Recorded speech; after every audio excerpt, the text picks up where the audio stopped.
Hello dear colleagues, engineers.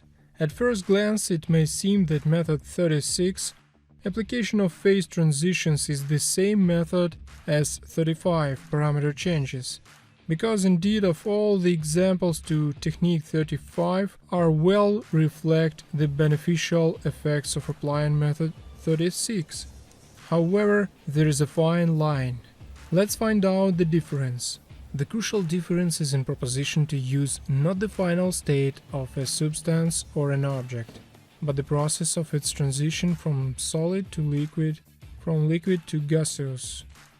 To have a good knowledge of this technique, first of all you need to know the physical effects of the phase transitions of various substances. This topic is quite capacious and draws on a separate course. So in this video I'm going to sort out a couple of illustrative examples for you to give a basic idea of how and where to use this technique.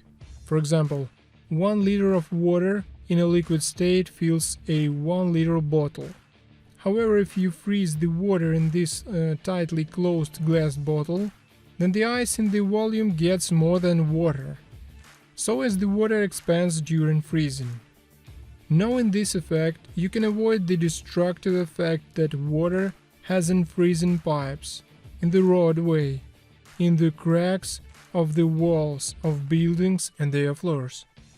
Another feature of water is that it expands in volume when heated, and can have a destructive effect on pipelines that are not equipped with individual expansion barrels. For example, electric water heaters are equipped with safety relief valves from which water begins to dig during heating and expansion. The following example. When compressing air, it releases heat, and when throttled from an orifice, it absorbs heat from the environment, which under certain conditions can be useful in production. Remember a video analysis of an example of solving the problem of soaking slab ends that were precisely this effect.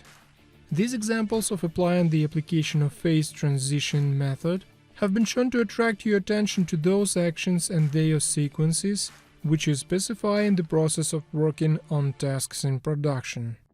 So first you should set the perfect final result and then choose the method that leads you precisely the way to an area with new ideas to solve a task or a problem. That's all for technique application of phase transitions. Have a practice this technique over the next day, and it will become your reliable tool in non-solvable situations. And remember, there are no non-solvable situations. I know you can find a solution.